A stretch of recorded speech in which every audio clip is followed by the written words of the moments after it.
Vitvad Gururityavigiyate Sada Shiva Samarambha Shankaracharya Madhyamam Asmadacharya Paryantam Vande Guru Paramparam. Guru Stutihi Brahmanandam Paramasukadam Kevalam Jnanamurtim Dvandvahitam Tattvamadhyadinatyam.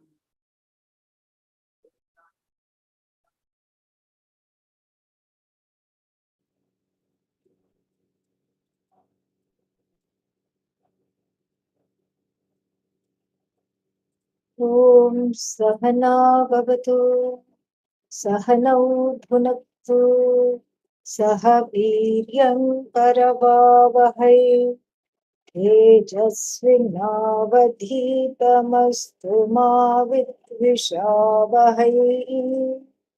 Om Shanti Shanti Shanti.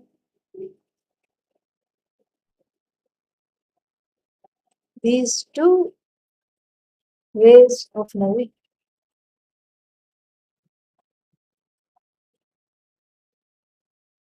appear as though they are in tandem. What are the two ways of knowing? Two ways of knowing which we have been discussing last time. First one is Pramana Siddha. Pramana Siddha. Pramana Siddha means that which is ascertained by all the ways of knowing that I have in my control, in my power. That is one way. That is a way of knowing. And we discussed some of that last time. The ability to see, hear, all these things, to infer, all these things are ways of knowing. And this is just wonderful because this is how I gather knowledge based on my perception. And that is called Pratyaksha Jnana. Pratyaksha means that which is direct knowledge. And also we have some other indirect knowledge through inference, etc. That is also another way of knowledge. We have at our behest these ways of knowledge.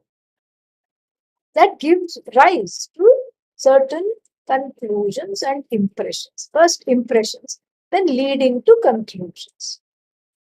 First, they give rise to certain perceptions. What are the perceptions? That the sky is blue. Nobody can question that. You see that the sky is blue. I see that the sky is blue. And if a cow could talk, grazing in the pasture, it would also say, yes, I agree with you, the sky appears to be blue. It wouldn't say blue, it would say moo, that's all. But yeah, if we understood in the ancient times, people understood the language of animals. So if we were to understand it, if it were able to talk, it would also agree that the sky is blue. Nobody can question that. The sun rises in the east because I see it with my own eyes. Nobody can question that. And it sets in the west. Nobody can question that. The moon also appears to rise. Nobody can question that. The moon has colors. Colors means, what is that? Little aspects. The waning aspect and the waxing aspect. Nobody can question that. Oh, it is a no moon day. There is no moon. Yes, I see that there is no moon. This is Anupalabdhi Pramana, cognition of the absence. Because I know what moon is like and I look all over the sky and I don't see the moon. Nobody can question that.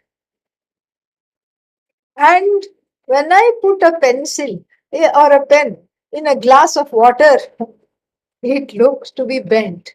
Nobody can question that. All these perceptions are valid,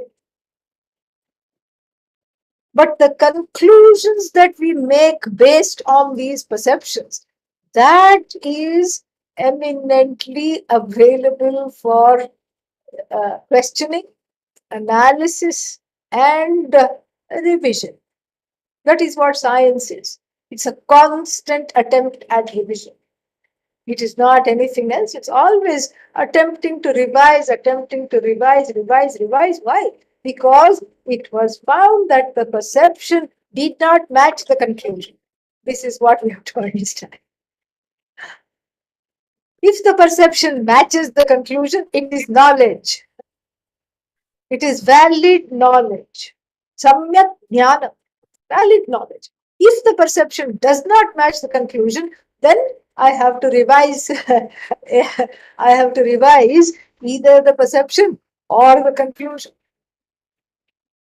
Usually it is the conclusion. Why? Because that conclusion has been validated through another means of knowledge, which falsifies this perception. The perception is not wrong, which falsifies the conclusion based on the perception. So the perceptual data is overridden by a means of knowledge that is more appropriate to understand this. So this is the bread and butter of Vedanta. So this is how most of the things in the universe are cognized. Most of the things in the universe are cognized through this perception. And then there are conclusions about that perception which are removed by a more superior means of knowledge. Superior here means that which is more suitable for that particular understanding. So visually, yes, the sun is traveling, and then we have nice poetry, 7 horses, each one the color of the rainbow, and Surya Bhagavan, Ishvara in the form of the sun, riding the chariot with rainbow colored horses. We can have fun with that. This is a perception. And perceptually, you can track the sun. You can even make a sundial to tell the time. Like this, it's there all over the world. Most eminently, we find it in Rajasthan, in Jaipur. There is a ancient observatory, and there is a sundial there. The sun, because you can track the movement of the sun. But from that to conclude, therefore, the sun is rising in the east and setting in the west, is coming in the way of another body of knowledge that tells us that the earth is what is spinning, both on its own axis, making it appear that the sun is rising and setting, and also it is spinning around the sun. And this has been the instruments of this knowing is through scientific inference. And inference here is a superior means of knowledge, not because it is eminently or inherently superior. It is superior here because it matches, it is able to override the perception with data that is not available for perception. Everything that is to be known has its own means of knowledge there. And when that appropriate means of knowledge is used to bring out something, then what happens? Then knowledge takes place. That is what is called valid knowledge. Now, coming to oneself, here also there are many perceptions leading to many conclusions. Nobody loves me. And sometimes the two get conflated. Nobody loves me. Is it a perception? Is it a conclusion? Both. It is a perception which leads to the same conclusion.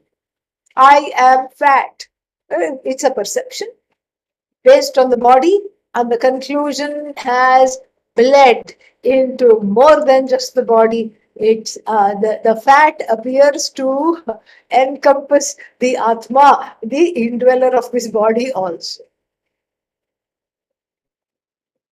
Nobody loves me. I am too fat.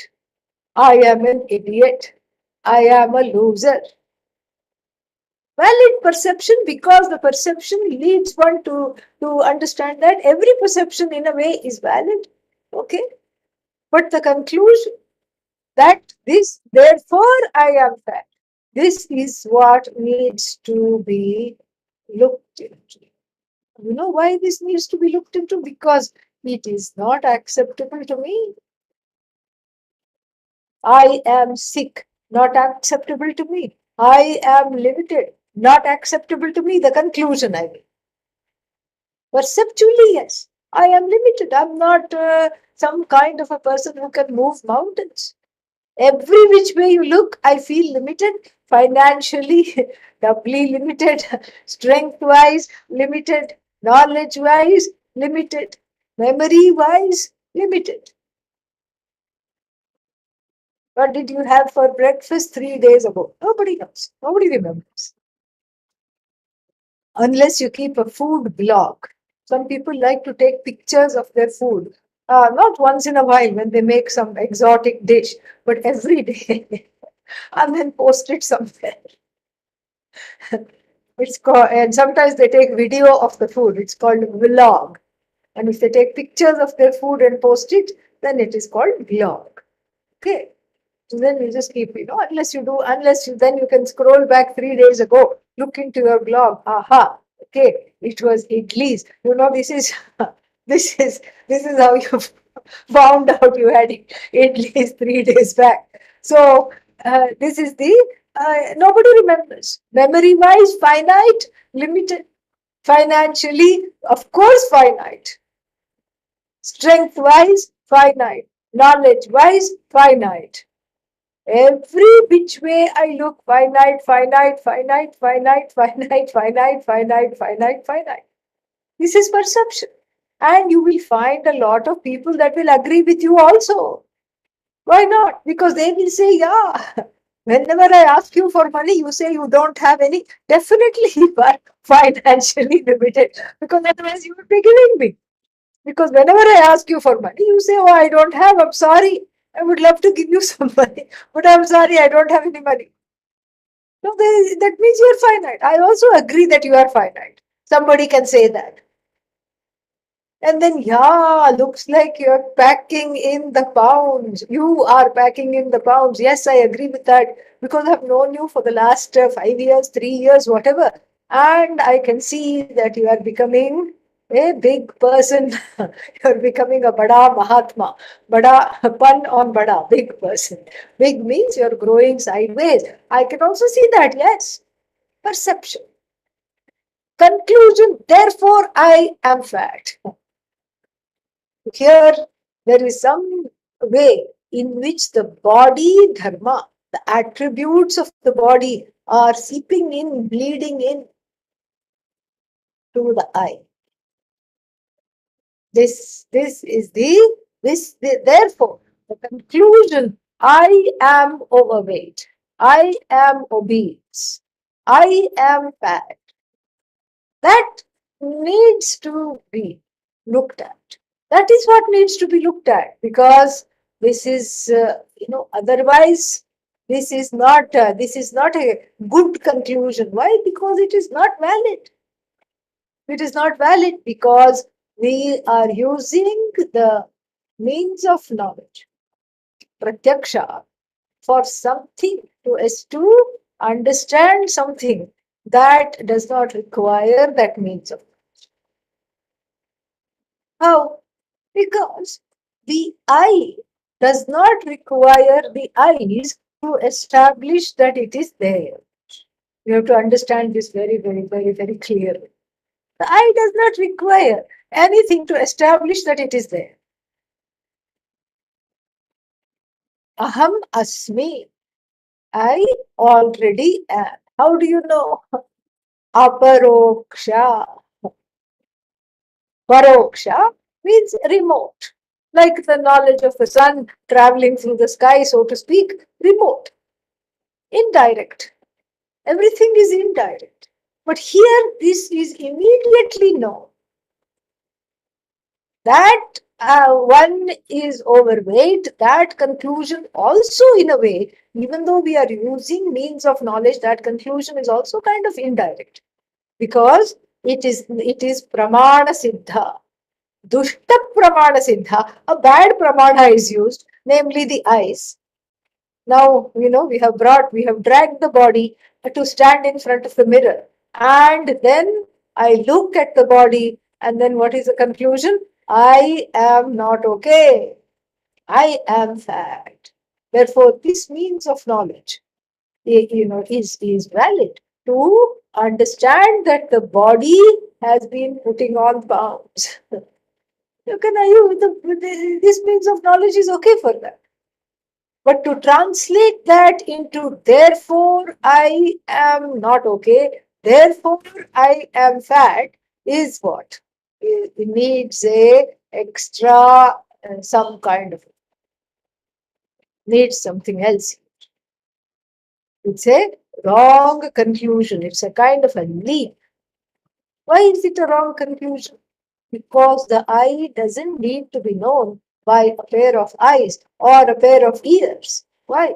Because I am already existent. The eyes work, the ears work, the hands and legs work, the breathing works, thinking works.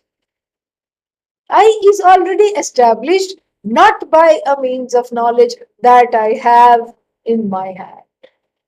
Not by that at all. The I is already there. I am. Fat. So the fat is a conclusion that is belonging to something that is looked upon in the mirror through the eyes, or objectified through the hearing or any other sense organ or inference. But here it has joined the conclusion, I am fat.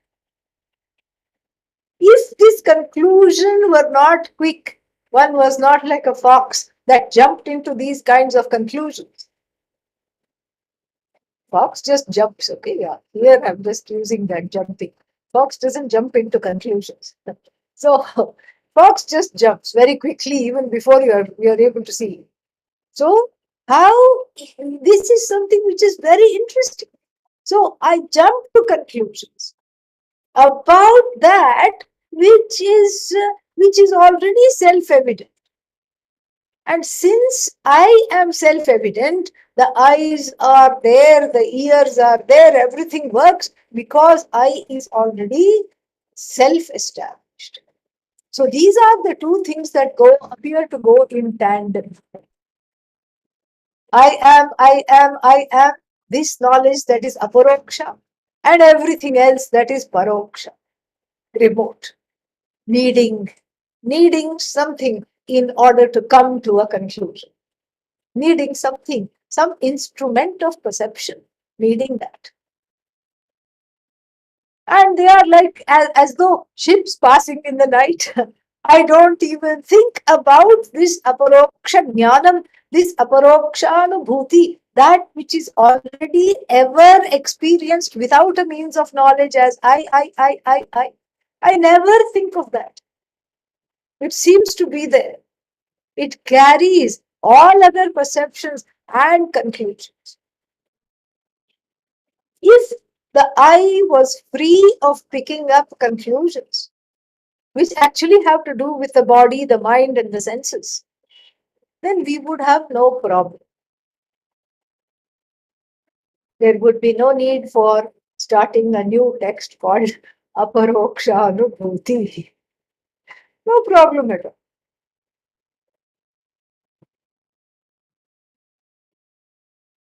And so there would be no problem, absolutely no. So then, what is the problem here? The problem is something else. The problem here is how this conclusion translates into the eye. So if we know that this conclusion is wrong, there is no problem. And if this conclusion were to be correct, that I am miserable, that I am a loser, that I am subject to anxiety, fear, pain, sorrow, if these conclusions are correct, then we have no solutions.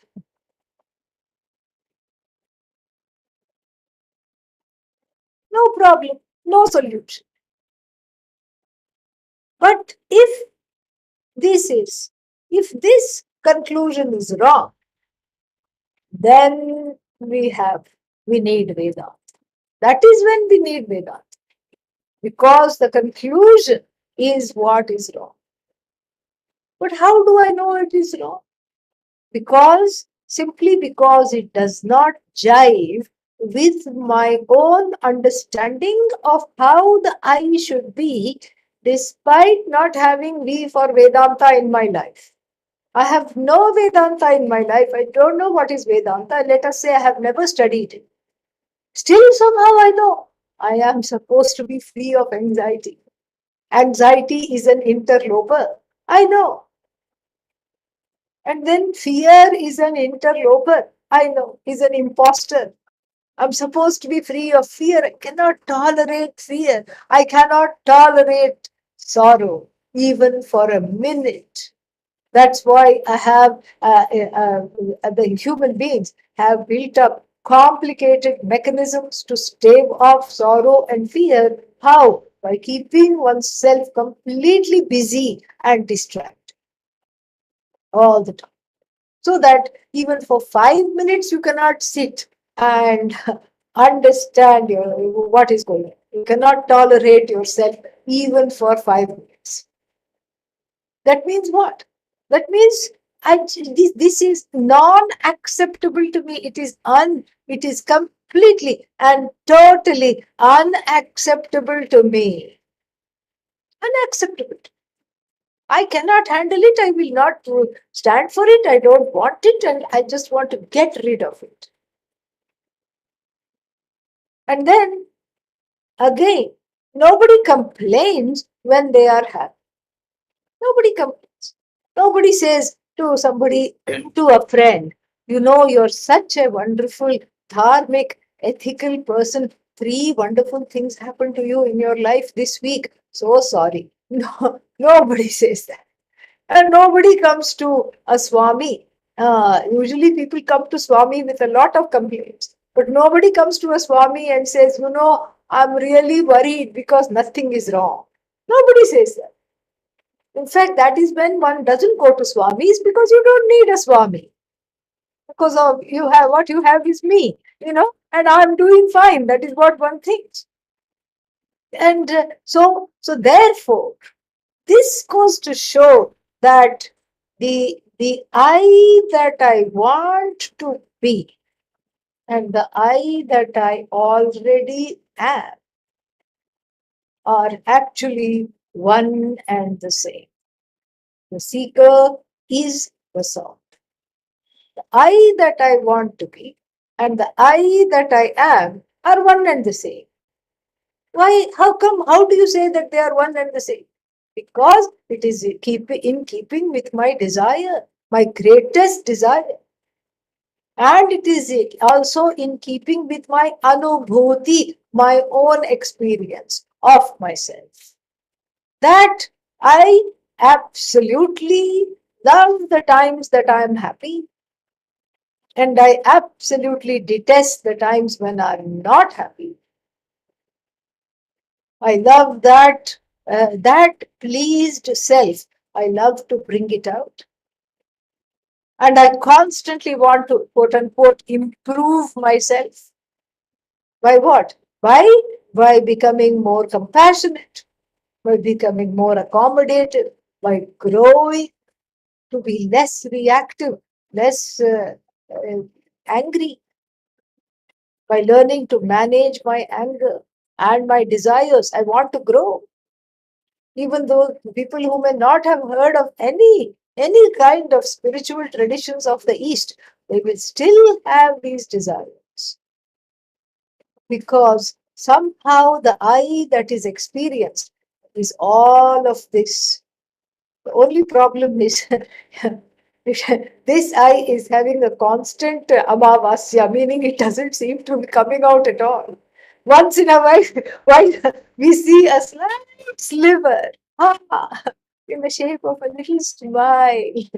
We see a slight, tiny sliver, and the rest of the time it seems to be gone.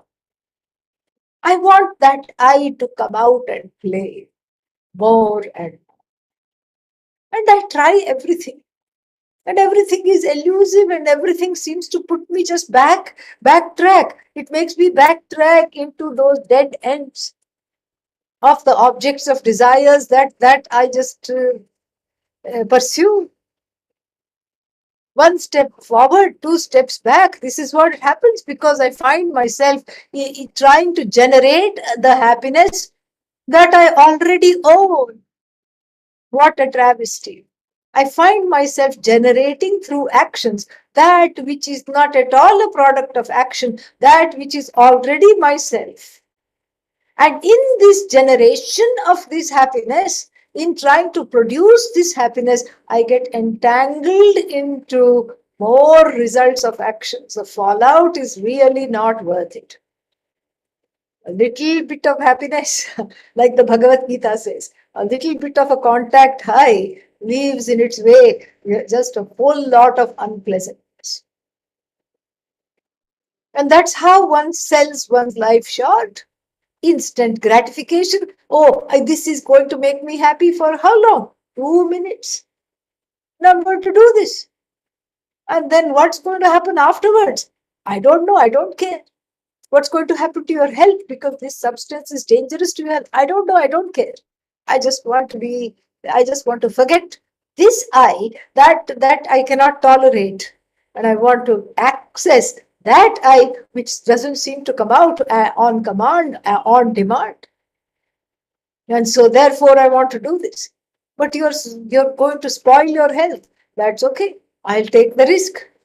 This is how one falls into addictive behaviors. That this is what is called in the 17th chapter of the Bhagavad Gita, tamasic happiness. Happiness, Lord Krishna says, is of three kinds: sattvic, rajasic, and tamasic. Tamasic happiness is that which is very, very, very pleasant in the short term, and in the long term leaves one bedridden. This is what it is. And so therefore, if the conclusions, the unwelcome conclusions, I might add, about myself are wrong, then actually there is a sigh of relief, because then I can correct. I can correct. How? Through a means of knowledge that is just made for correcting this. It has no other job. It is not here to be scientific, this means of knowledge. It is not here to track the movement of the sun or the volume or the mass of certain planets outside the solar system called exoplanets. It is not here to talk about the weather. It is not here to understand how many things are there in the solar system. It is not here to look at track the movement of asteroids. It is not here for any other reason. It is solely, this means of knowing is solely for you to correct your perceptions and the conclusions thereof about yourself. Wrong perceptions, misconclusions, misperceptions, wrong conclusions. This is what needs to be corrected. This is what I have to correct. Otherwise, my life is miserable. And so because I can't correct them and I don't know how to correct them, that's why life after life after life I am miserable. Why? For want of a correct means of knowledge. Obviously, tracking the sun with the eyes is not the correct means of knowledge to find out whether the sun is really moving or not, whether to find out whether my perception that the earth is flat is correct or not. It's not the valid means of knowledge. Eyes are valid to understand form and color, that's all. So if they are looking at something and then that is incorrect, then that's not the valid means of knowledge for that particular knowing. Similarly, for the knowing of the eye, which is not an object, we need a special means of knowledge, a special way of knowing that is communicated through words by a person who can handle this means of knowledge only because they have been handled by that means of knowledge earlier in their own student days. They got it from their teacher, who got it from his teacher, who got it from her teacher, who got it from his teacher, her teacher, his teacher, her teacher, until we come to the teacher of teachers. Who is the teacher of teachers? Then, for that, we have to ask a counter question. What is the counter question? Who was the first mother? Answer is very clear. Lucy. Who? Lucy? Who is Lucy? Who is Lucy? Who was Lucy, rather? We can't say who is Lucy because we are talking of the first mother. Lucy is one of the 5 matriarchs that they have found somewhere, the bones of whom they have found somewhere in Africa. Named her Lucy. Why not, you know? And so this is, you can say, first mother was Lucy. But Lucy also had a mummy. That's how she came into being. Okay. Now I know where you are headed. Monkey. We are evolutes. We have evolved from monkey. So the first mommy was monkey. First daddy was monkey. This can best be described as monkey business. And if you happen upon a tree filled with langurs, a kind of monkeys, okay, and then you say, they say that we have evolved from you, they will look at each other and laugh. They will say, these fellows think that they have evolved from us. Look at how they behave. They behave worse than us. And this monkey thing, it's just not acceptable because monkey also had mother. Okay, then we have to go to single cellular animal. Amoeba. Amoeba. That's why in Gujarati, mother is called Ba. You know, maybe it is short for amoeba. You know, this could be the case. Well, this is the answer again, coming from a place of overthinking. Overthinking.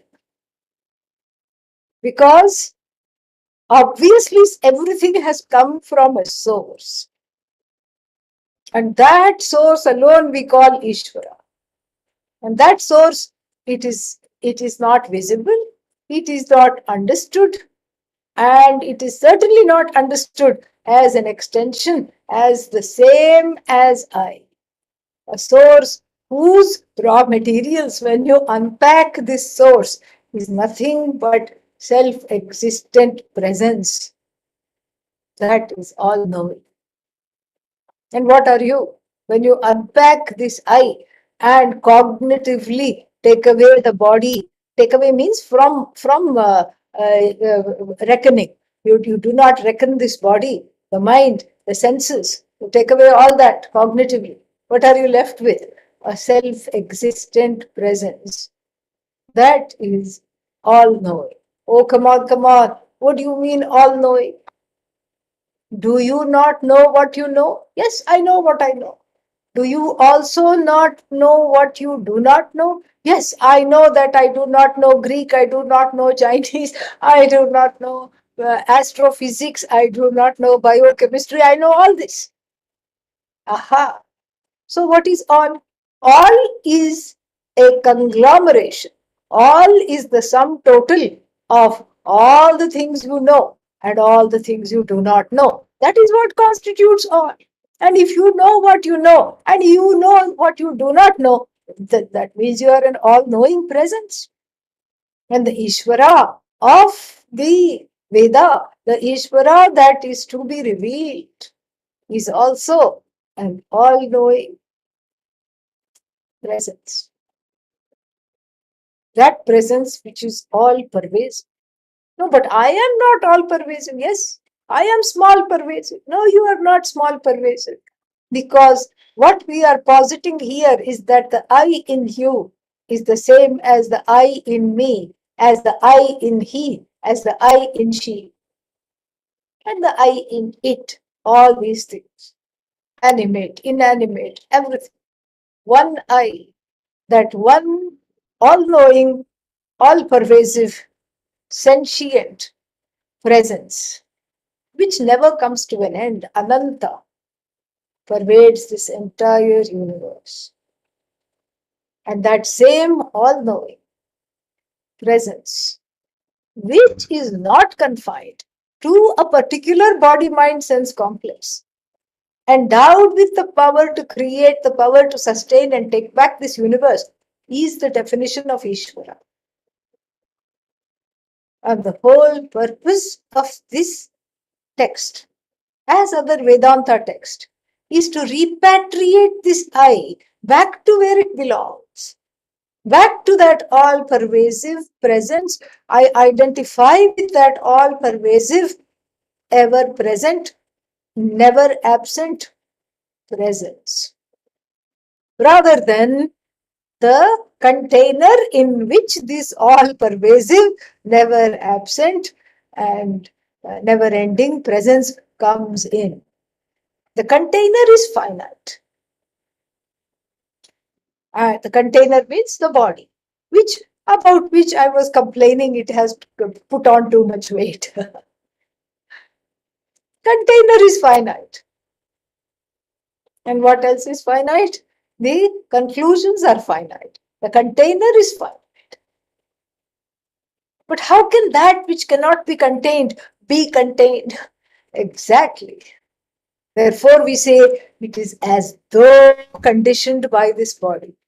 This container, this upadhi called the body, mind complex, as though conditions this all pervasive, ever present, never absent, continuously sentient I, which is equated to the cause of the universe, with which I have to identify. I have to identify with this all pervasive I, otherwise I feel confined and conflated to this particular body mind sense complex, and misery, confusion, fear ensues. That's what happens. So, therefore, the purpose of this text is to repatriate the I that has, because of not knowing itself, become conflated with all kinds of finite conclusions, has become conflated with the body, with the mind, with the senses, etc. So the I is one about which there are several mistakes that have already been made. Study of the text is merely correction of these mistakes. Correcting the mistakes is the study of the text. The mistakes have to be corrected. Without this correction, then there is no respite, because I cannot tolerate these mistakes. These mistakes about the I, namely I am finite, I am subject to sorrow, leads me on a self-destructive path, life after life after life, trying to make everything that is finite into infinite. The whole life goes. Body eminently finite, but what am I trying to do? Make it infinite. Antioxidants. Everybody knew. About a decade ago or two, nobody even knew what is goji berry. And now all the Himalayas are, all the goji berries have been over harvested. Everybody is eating that because it is connected with longevity. and it is connected with remaining, young. It with good eyesight and interrupting and delaying the oxidative process by which disease and aging takes place. I'm not saying don't eat goji berries. I'm not, I'm not trying to look in your pantry and say, don't eat goji berries. Why are you having goji berries? You are a Vedante. That would be very, very irresponsible of me to say that. All I'm saying is this, that to make the body into something infinite is just a terrible waste of time. But then I want to be infinite. That I understand. You want to be infinite. And to respond to that, I say, you already are infinite. It just sounds like a big word, how I'm infinite. Show me one way I'm infinite. Well, you're complaining infinitely. So that's one clue to your infinity. Okay? Yeah. All the time you're complaining. You're full of infinite complaints. Life after life, one is complaining. And so the lack of a proper means of knowledge is the cause of one remaining in self delusion, in self ignorance, leading to deluded conclusions about the I. That is the cause. Lack of a proper means of knowledge. I am is self evident. And then after that, what I am, it's not self evident. It has to be taught. This knowledge does not come on its own. This knowledge has to be chosen. It has to be taught. You have to approach and seek help. Why does this knowledge not come on its own? Because the I is so vast, so all pervasive, so accommodative that even it is not opposed to your ignorance.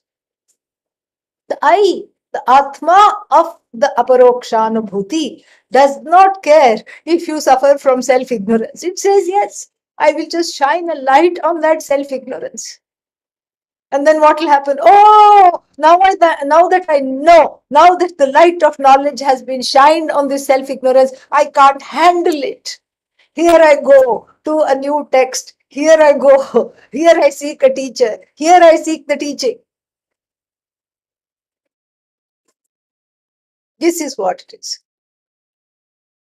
And so, therefore, we have to understand this properly.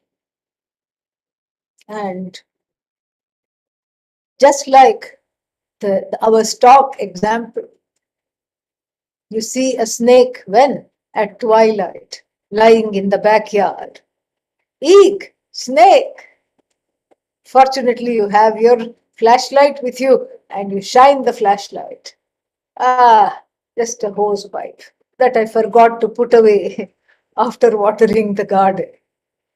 A hose pipe with 3 bends, lending the perception lends itself to a wrong conclusion because the object that is perceived is not correctly understood as a hose pipe, not a snake.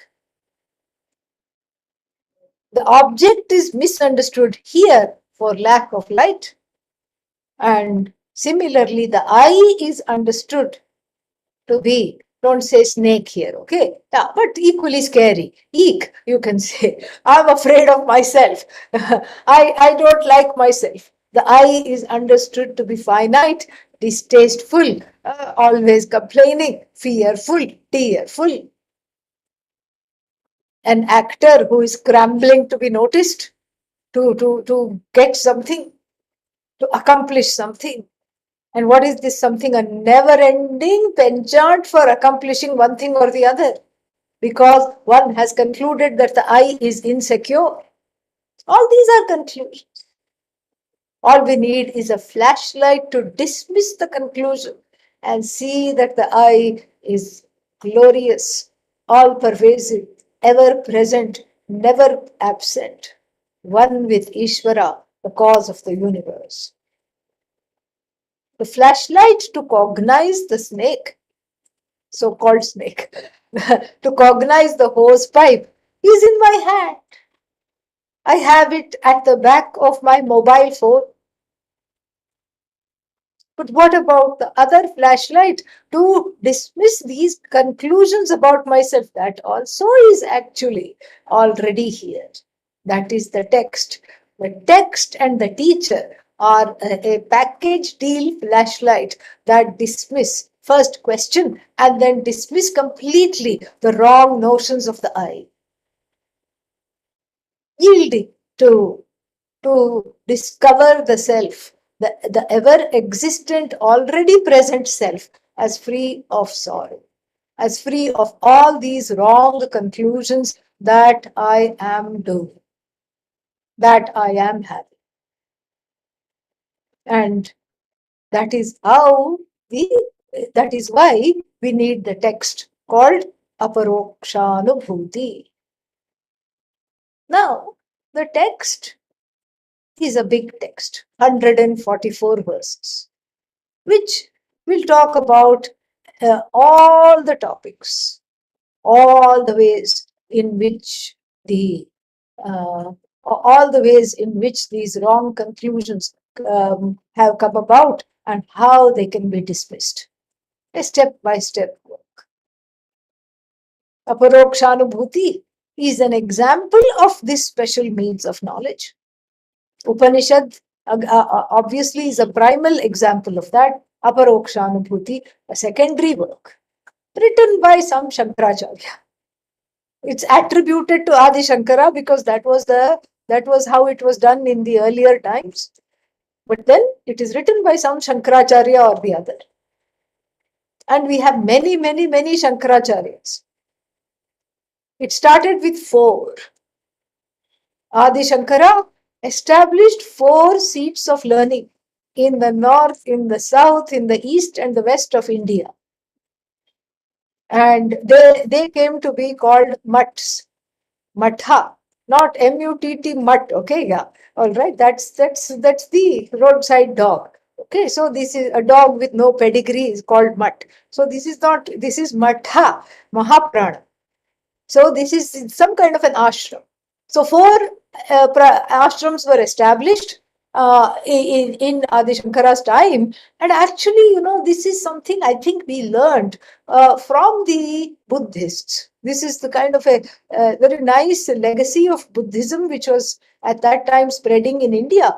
And so what the Buddhists were very good at doing was having that Sangha. Is very, very nice. Because, in Buddhism, they have realized it's very, very difficult to do this on one's own, to have any kind of a spiritual quest on one's own. And so they would immediately, Sangha means the association, people. So immediately, if you want to gather people together, you need a place. And so then Adi Shankara also did this. And then these mathas became very, very famous. After all, a great exalted soul like Adi Shankara had established this and these mathas, and they became very, very famous. But they soon proliferated. Originally, there are 4. And one of them, there is a 5th one, which is kind of disputed and tolerated. But then the rest of them are just there, and they give solace and comfort to their constituents and to whatever quote unquote congregations there are. But they are not reckoned among the original 4. But how did they proliferate? Very interesting. So the Shankaracharya was supposed to go away during rainy season and teach somewhere else and not move around. And wherever they were moving, they had to stay put because they should not step on an insect or a earthworm or something and cause himsa, violence. This is a culture and a tradition that is totally committed to non-violence. So they would stay for 4 months, which is called Chaturmasya. Later on, that 4 months became 2 months because they said, oh, Paksho Vai Masa. Oh, yeah, let us assume 15 days is 1 month. Let us assume. They said that. So then, after 4 months were over, the Shankaracharya was slowly making his way back to the ashram to take his seat. But then the people in the ashram missed the Shankaracharya, and they somehow, and then when the person is away for a long time, then they can come to certain conclusions. They wait for a bit, but they come to conclusions. Oh, leopard lunch. This Shankaracharya has become the lunch of a leopard, not coming back. So a new Shankaracharya would be installed and would reign over that original mutt, over the original ashram, the center. And then this Shankaracharya would come back, and then about a few miles away or a few 100 miles away would be told, you know what? They have replaced you. And the Shankaracharya is a sadhu. The sadhu doesn't go and say, well, how dare they do that? I am going to de-seat him right now. Let's see who did this. No. And what the Shankaracharya would just shrug the shoulders and say, okay, I'll just stay here. And no, and they would continue to be Shankaracharyas because the lifestyle hasn't changed, that they are monastics hasn't changed, that they are very erudite hasn't changed, and soon another ashram, another mutt would come around. That's why around Sringeri, there are so many small, like Kudali Shankaracharya is there. Kudali is just nearby Sringeri only. And then there is Hariharapura, Shankaracharya is there. Like this, so many small mathas came. And one of those Shankaracharyas, we think, who was again very erudite, has written this wonderful text called Aparokshanubhuti. Aparokshasya Atmanah Anubhutihi. Aparokshasya Atmanah, the I that is ever directly experienced of that, the experience in that which is directly experienced. Anubhuti here you have to translate as knowledge because we have already used the I as directly experienced. Aparoksha and Anubhuti are synonyms here. So the Anubhuti means as good as experience, that knowledge of the I that is ever present, never absent. This is the I. And so this is the text. So let us look at the first verse. If I can find the text, I will share it with you.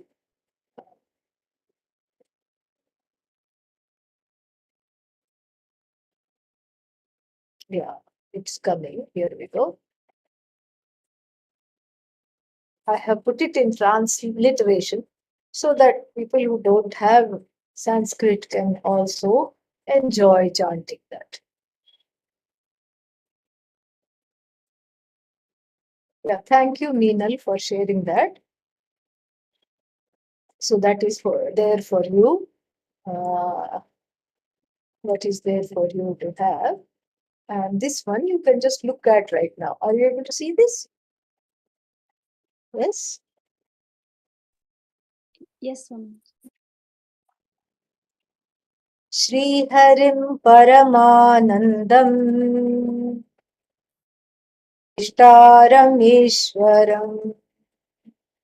Sriharim Paramanandam Upadeshtaramishwaram Vyapakam Sarvalokanam Karanantam Namamyaham Vyapakam Sarvalokanam Karanam Tam Namamyaham Aparo Dirvai Procyate Moksha Siddhaye Sa Aparokshanubhutirvai Procyate Moksha Siddhaye Sadhiresha Prayatnena Ikshaniya Muhurmuhu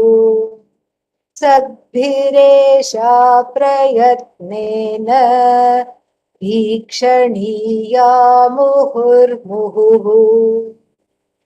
Very nice. So, Sri Harim Paramatmam Upadeshtaram Ishwaram. It starts with a, what can we say, a big bag. Starts with a big bag. No time here. I mean, even though supposedly it's a beginning text, it's amazing. It's quite wonderful how it starts. It starts at a very, very high level. And in the first two verses, we find the purport of the text, the subject matter of the text, how it is going to be unfolded, etc., etc., and why this knowledge is needed. All this is going to be just put forth in a very, very concise manner in the first two verses themselves. So let us look at the verb, because that's how to catch the text here. So here is namami. This is the word. I salute. I salute. Salutations. I salute. Nam, to salute. I worship. I join my hands together. For what? Unto whom?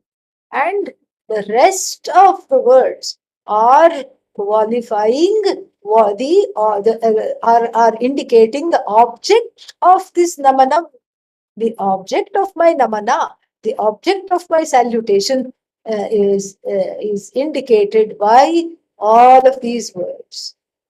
So, kam namami, who do I worship? Who do I salute? Sri Harim. Sri Hari. I salute Sri Hari. Who is this Sri Hari? Maybe you know somebody called Sri Hari. Maybe it is your friend. No, no, no. Not the local Sri Hari. Not the locally available Sri Hari. But the very meaning of the word Sri Hari. Hari comes from the word Dhr, that which takes away. Takes away what?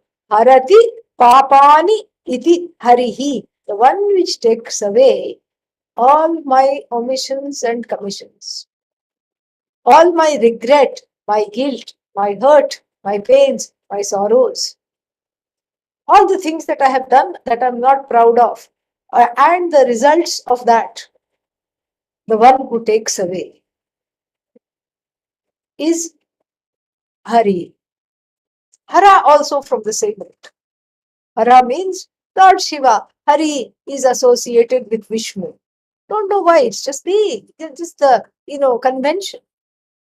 Harihi, Vishnu, Hara, Shiva, but it's really the same. There is no difference. Same root verb, same function. So when you say Hare Rama, Rama Rama, Hare Hare, you are inviting Lord Rama to come and take away all the sources of pain and sorrow and the fallout from previous actions that were not in tandem with dharma. Whenever I act against dharma, this is what happens. I attract results that are not very nice, and I then have invoke Sri Hari to take away everything. But how is Hari going to take away?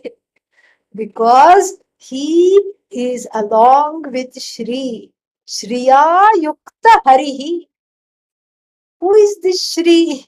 Shri is actually she. Okay, yeah, not a spelling mistake, but a word play. It's she and he together. And who is this she?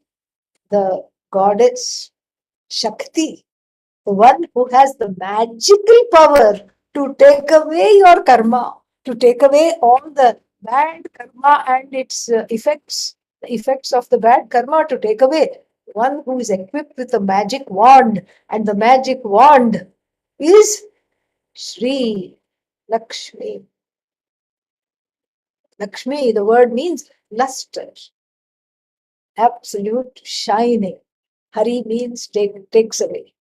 So how does Hari take away? Because he has the power to take a magic wand that soon upon invocation, one feels a sense of happiness, a sense of like a freedom. One takes away, it takes away. And then the then what happens is that the question comes, who is this Sri Hari? Who is this Sri Hari? And then all the rest of the words here, Paramananda, Sri Hari is this Paramananda, Upadeshtara, Upadeshtr, and then Ishvara.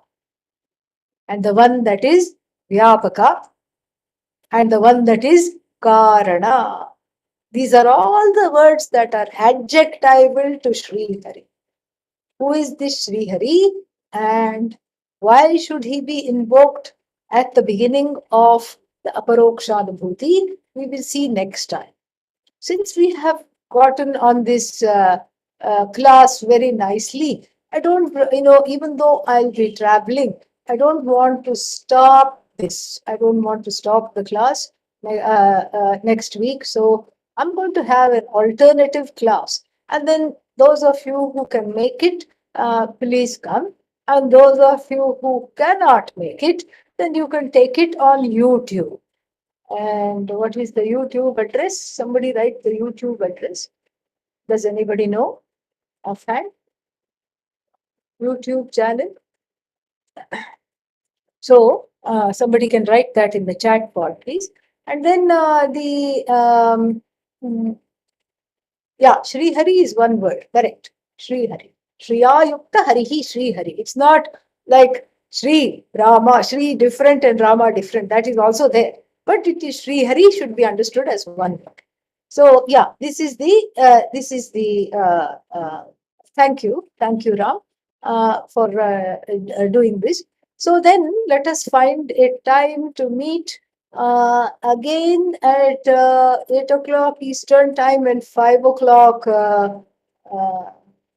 5 o'clock Western time. How about Thursday? Thursday, would that work?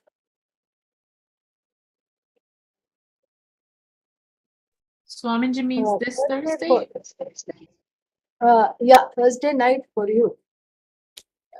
Friday morning for me. On the Like day 9th? after tomorrow? February? The day after tomorrow? Day after tomorrow, yes. Okay. To make up for the class that is not going to be there, I encourage all of you to come on Thursday morning. And Swaminiji? if you are yes, 5 p.m. EST is Friday. no, 5 p.m. Morning. 5 p.m. PST, 8 p.m. Yeah, East Coast time. Yeah, East Coast time, 8 o'clock, same time like this. Same time Okay, which you logged on now, today, Okay, you log on yeah. Thursday.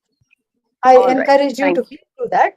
Yeah, please, all of you do that. And then for the few that cannot make it, they can catch up on YouTube, the address of which is given there. All right. Om Purnamadav Purnamidam Purnat Purnamidachyate. Purnasya Purnamadav Purnamevavashishyate. Om Shanti Shanti Shanti. Harihi Om Shri Gurubhyo Namaha. Harihi Om. Thank you.